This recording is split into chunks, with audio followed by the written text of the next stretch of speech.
Welcome to the Pirate Broadcast, where we interview interesting people doing interesting things, where you can expand your connections, your community. Kindness is cool and smiles are free. And let's get this party started. And it's another beautiful day for the Pirate Broadcast, where we bring you interesting people doing interesting things. And I'm just so excited today because, well, I'm excited for a lot of things because I kind of wake up that way on occasion. And so it's awesome to have you here. If you're watching live, drop some comments.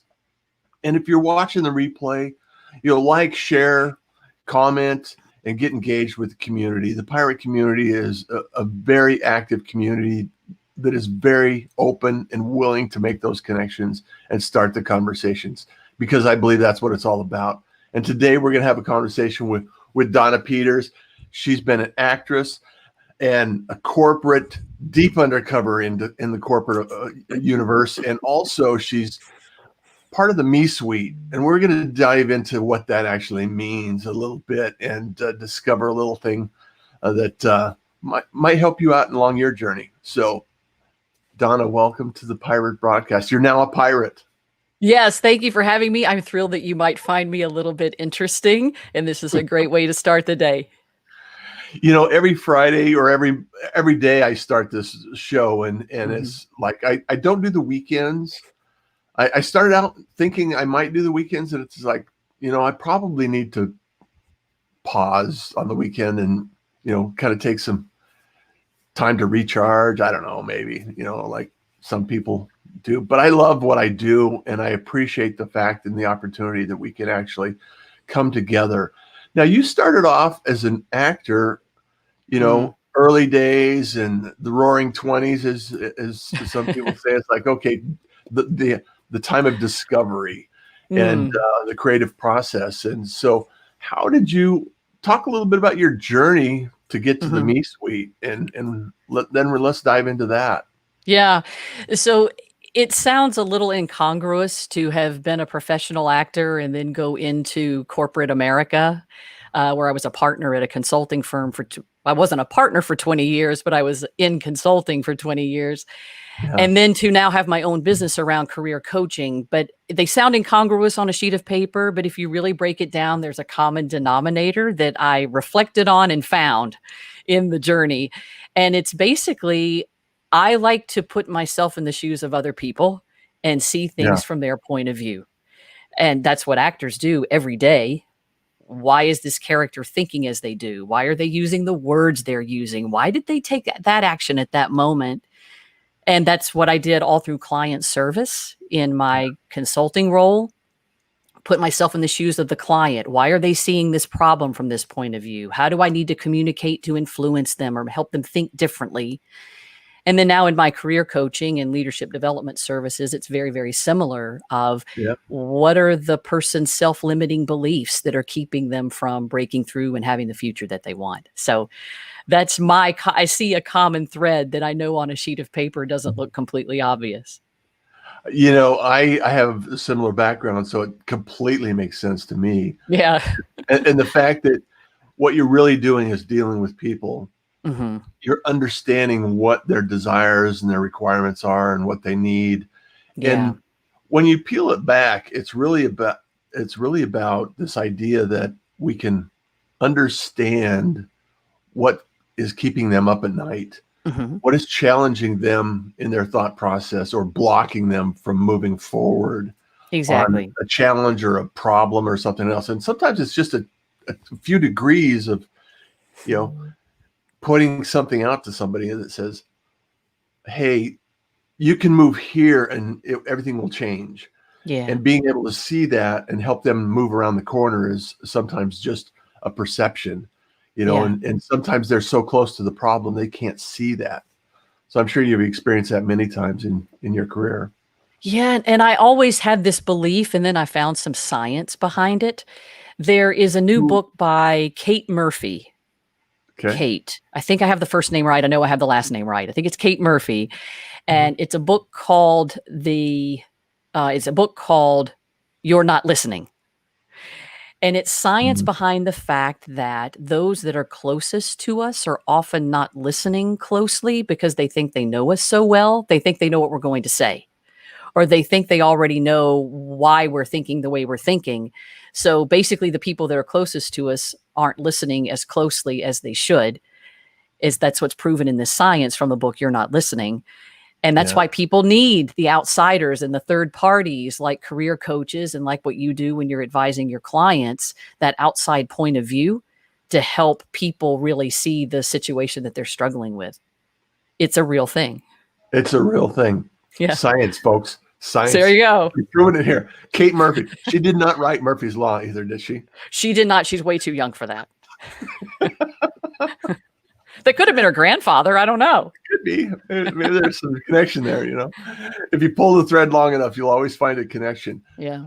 You know, that makes a lot of sense because there's been a lot of occasions where you're with somebody or you're around somebody that finishes your sentences. Yes. You know, they have the ability and the opportunity to finish your sentences.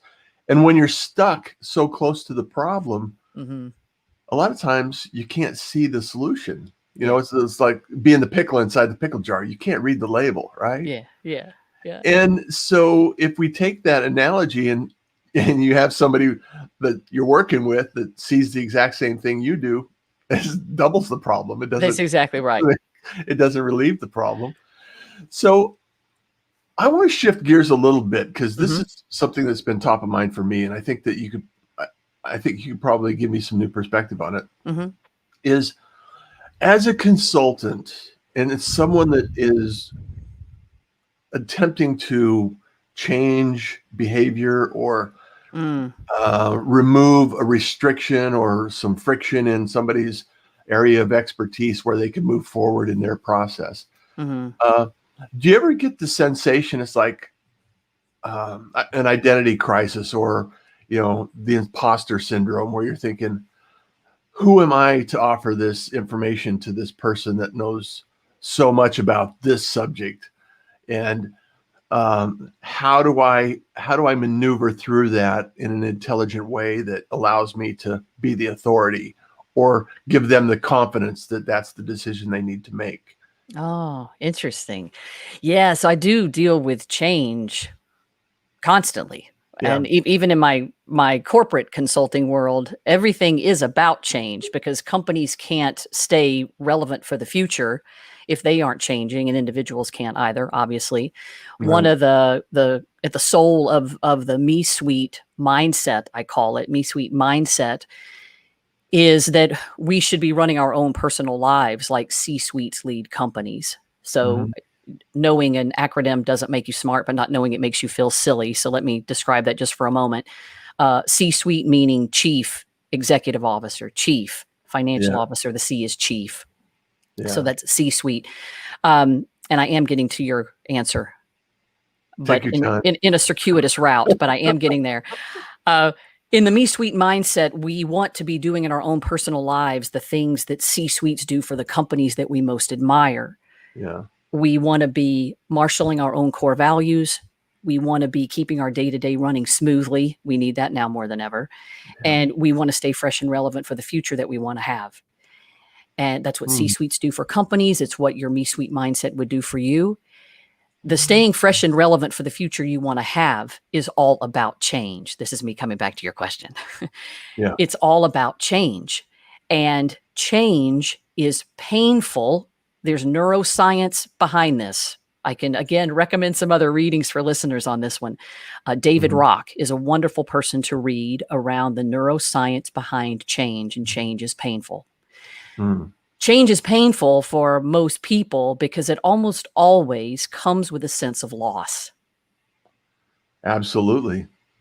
And if we can name what is the sense of loss that we're feeling from the change that's happening, I believe things are deal withable. They're copable. If you can name what it is you're feeling that you're losing. So some of it is just, it's conversation, it's self-awareness. But I think it's, if you can really, I'd like to make things simple that are actionable on Monday rather than theoretical, and a real real simple approach of things we can do differently on Monday when we're facing change and it's causing negativity is to think about change as a loss and name it. What is the loss that I am sensing that is causing me to resist the change? When I think that way, I don't feel like an imposter advising someone who's been in an industry for 20 years that I don't know anything about. Or I don't feel like an imposter trying to tell someone how to lead their own life. I just ask the open-ended question of what is the loss? And then help people have some self-awareness around that. So the me suite is more about inviting them to answer their own questions and asking the right questions that lead them to the answers that they need to know, you know. And it's really one of those things that it's almost like a trigger. I call it an anchor, you know. It's like this anchor when you're resistant to change. You can't make moves and you can't really evolve and with that resistance. And being a pirate, I use the term anchor because it's like you're anchored onto this thing that's holding you back. Yeah. And so in order to move forward, we have to allow ourselves to say, that was then, this is now, change is present. Yeah. And also, there's a lot of emotion around that, because a lot of people are not comfortable with change. And we have to understand that that feeling is just a feeling. And if you step outside yourself and you say, okay, what's the lesson here? Why is this a trigger for me? Yeah. And just to evaluate it in a logical sense, it's kind of like a stoic mentality of how do I understand how I'm feeling unless I can step outside of that and feel it and observe it. So the me suite is really about that transition into the personal side of life. Yeah, it's really like yeah. Well, thank you. And I think you just asked the most powerful question. You made a comment about how important the question is that you're asking, and that's really at the core of this, isn't it? It's there I'm certified in brain-based coaching, and in brain-based coaching, you mentioned imposter syndrome. We anchor to this concept of what is your self-limiting belief, and the really smart question behind that is, what evidence do I have that blank is true? Yeah. So when you're stuck or you're having the self-doubt about something, or back to the change and the imposter syndrome feelings, what evidence do I have that this feeling should be true? Yeah. It's my favorite go-to question. And it prompted me when you were making the comments you were making. I think you said it better than I did. It's interesting also that with brain-based learning and brain-based behavior, the brain doesn't know if it's fact or fiction. So whatever we feed it, we will eventually believe it, and that goes for positive as well as negative. So absolutely. Remove the can't from your life and say, why not? How can I do this? How do I evolve to accomplish this goal, or take steps to move forward in this area? Yeah. And sometimes it's like finding somebody that can share their me suite and ask better questions, right? Yeah, I have thought about a concept called the we suite, right? We need more than one person in there, right? Yes. Well, sometimes there's more than one person talking at a time. Just saying. Yeah. So a lot of confused minds. Yes, should I? No. Yes, no. Yeah. And back to reality is the course that we have to take. And especially right now, there's so many things that are chaotic, unforeseen circumstances are erupting every day. This whole evolution of COVID and the pandemic, this is my first pandemic. I don't know about you, but it's like the first experience a lot of people have gone through. So that really brings another dimension of the stress. Not only is it business or personal life, it's the community life. And so we also have to add that to the equation. So I have to imagine that you're working through that as well with a lot of C leaders. and having them think through that and what does that mean? Yeah, it's a really, really hard time. My clients are career-oriented people. Mm-hmm. They want a life, and they're very worried either about the stability of their current jobs. Some have had job offers that were rescinded before they could even start. Some of them are worried about year-end results here coming up in December when companies are getting their fiscal year results, and maybe that leads to layoffs. It's a really, really uncertain time. There's Mm-hmm. a concept that I have in the Me Suite. It's my mantra, and it's that options are power.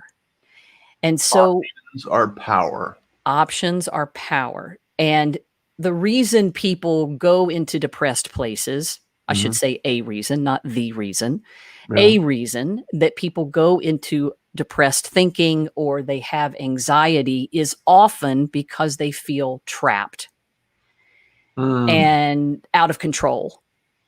And this concept of options or power is if I have choices, then I have a sense of being more in control. If I have choices, then I am not trapped.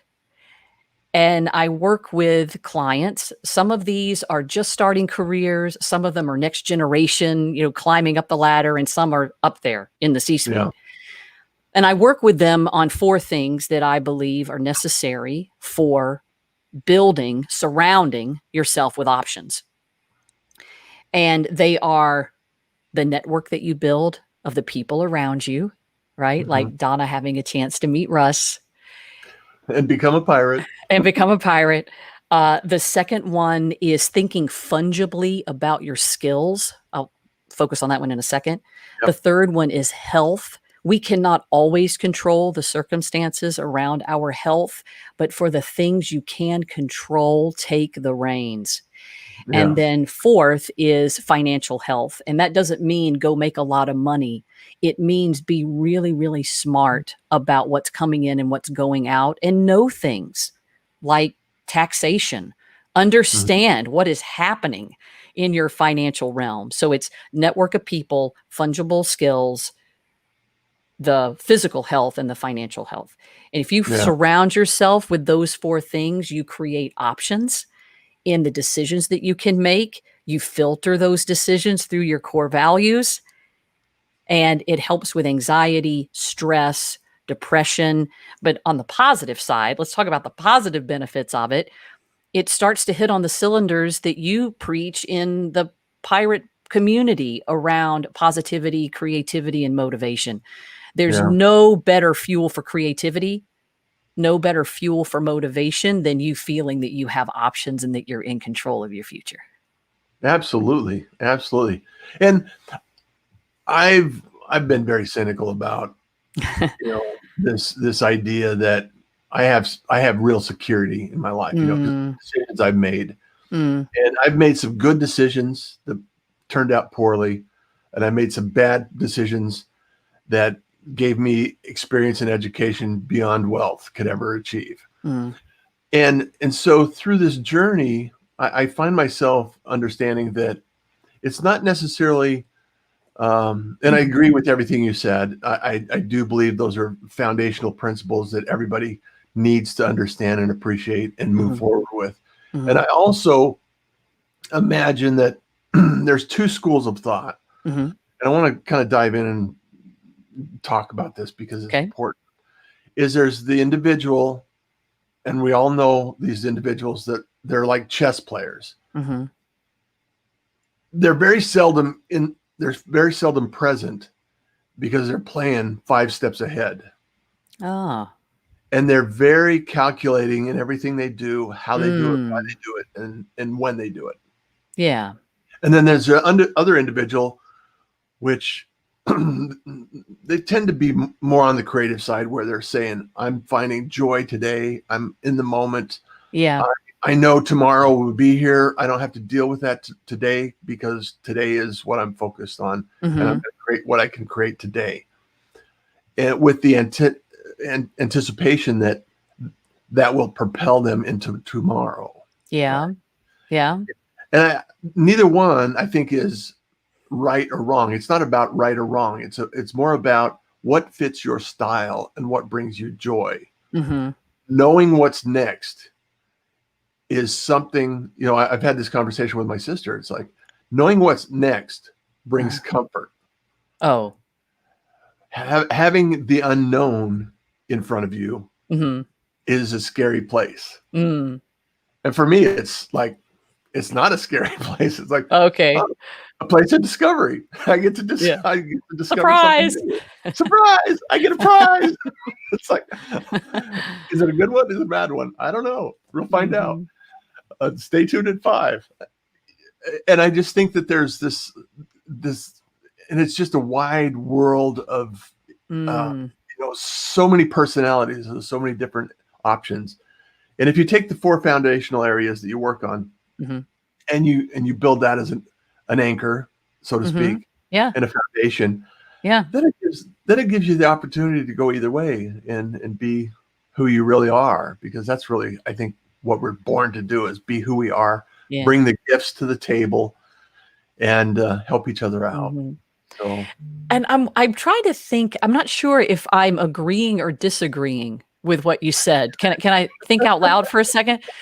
Yeah, something popped in my head, and I can't decide I can't decide if it's in agreement or not. And you be the judge.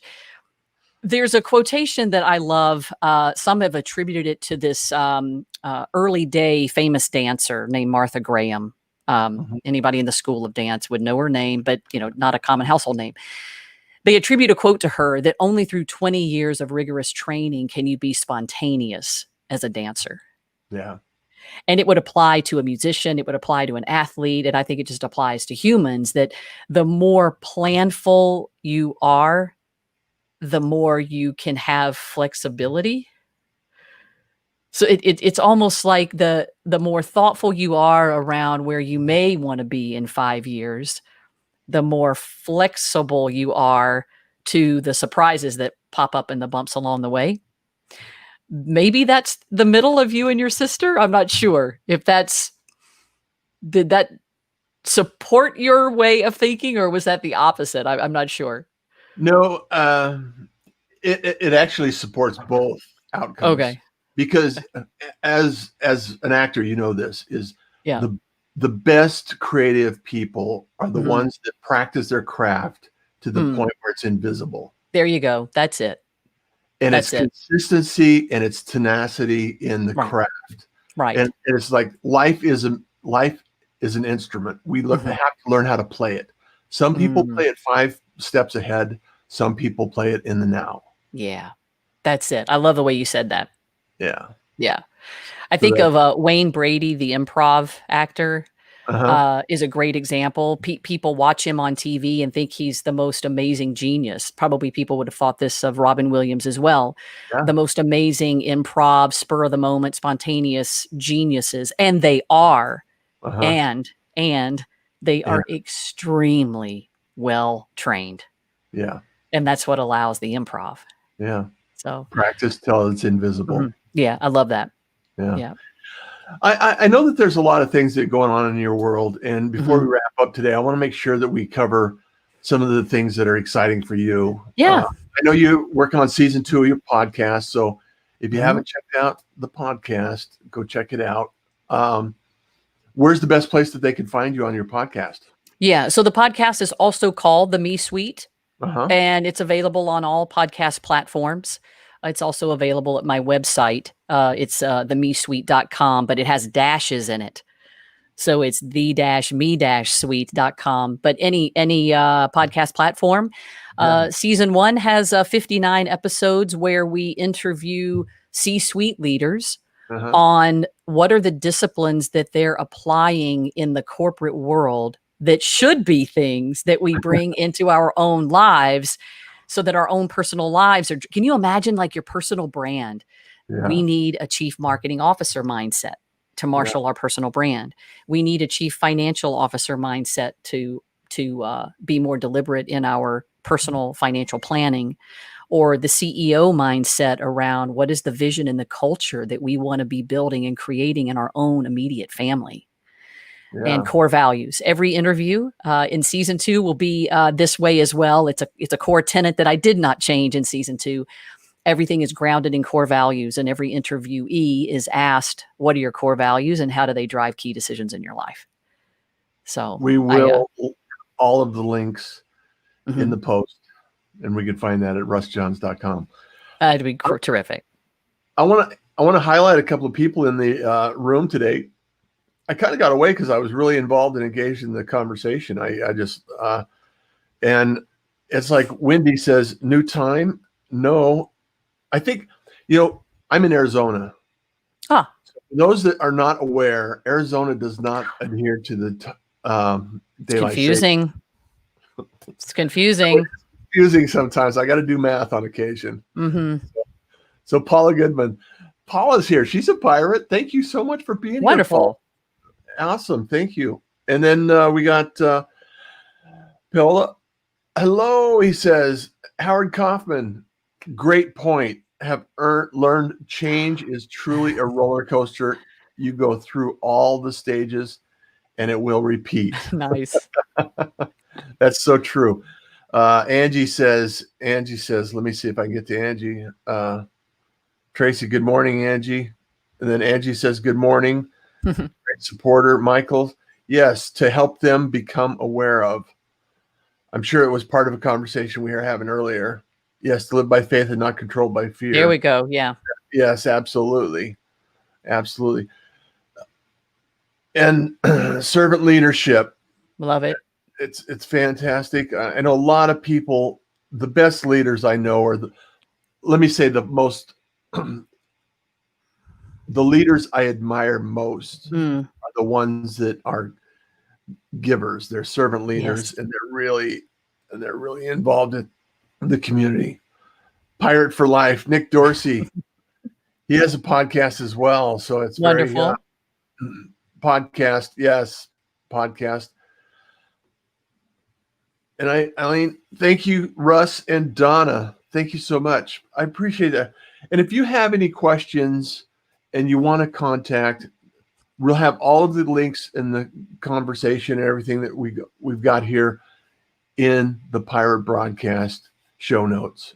So I love the fact that we can share this. And I've almost been doing this a year now, Donna. So there's a huge volume of talented people that have contributed to this conversation. So what's next for Donna? You got the second season. Anything else you're planning to? A book, a movie? Broadway? Interesting.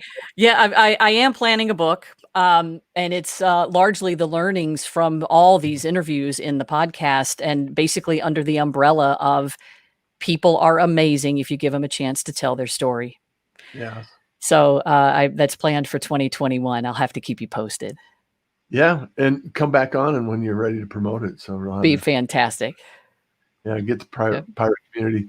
So I want to ask you one last favor: is life lessons.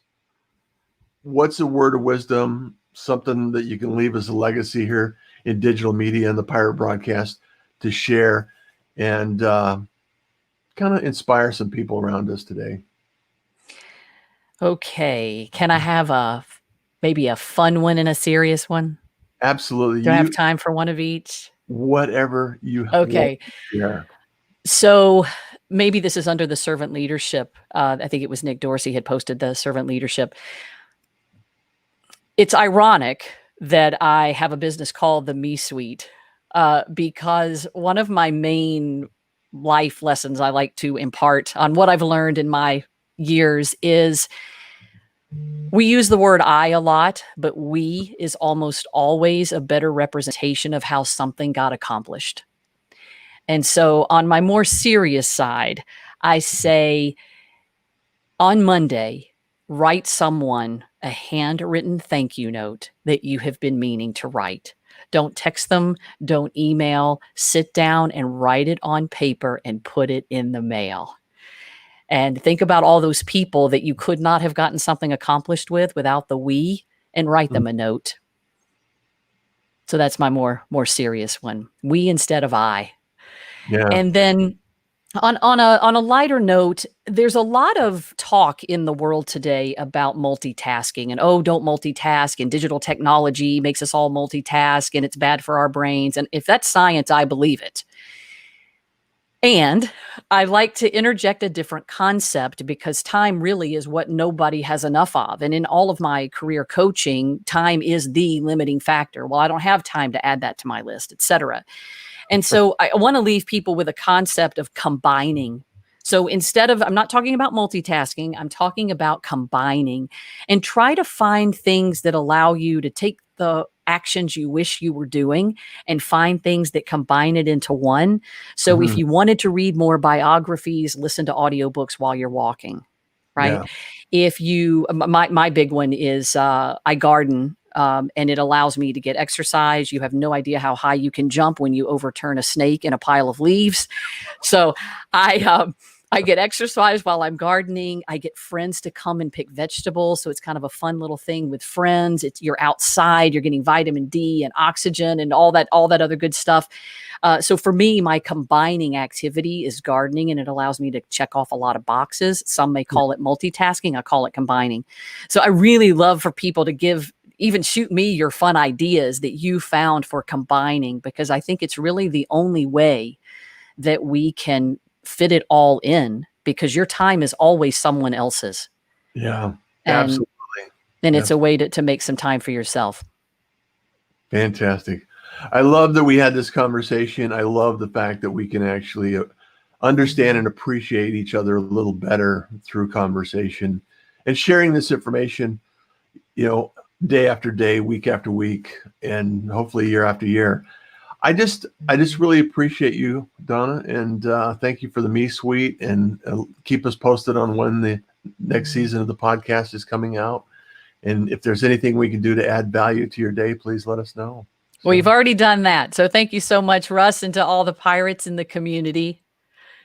It's really nice to have you in my sphere. Awesome.